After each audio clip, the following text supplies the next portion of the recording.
In a matter of hours, forces led by Khalifa Haftar seized Libya's 4 main oil ports.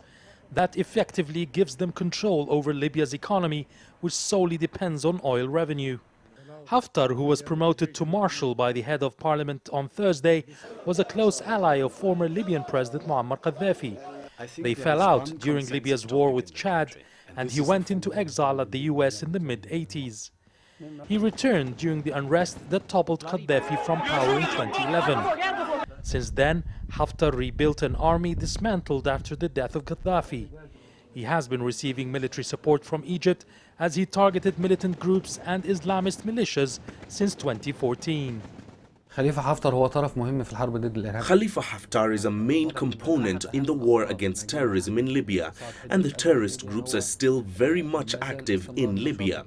Egypt is making the fight on terrorism a priority, and it's a source of danger to Egypt's security, especially as we hear the warnings from the West lately that ISIL militants might be fleeing to Libya's neighbors, especially Egypt and Tunisia. But there are fears that the controversial Haftar could be a hurdle for unifying Libyan forces. It doesn't recognize the UN-backed government in Tripoli.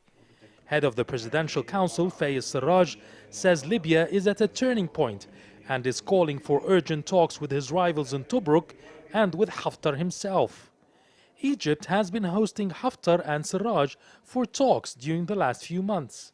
But can Cairo suspend its support to the army leader, especially with pressure from Western forces? It is essential for Egypt not to push him out of the political equation. He is vital in the war on terrorism.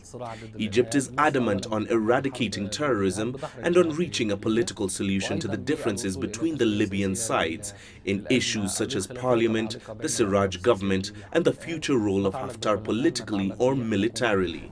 At this point, it is evident that only the formation of a new cabinet accepted by all sides can be the way out of the political standoff in Libya.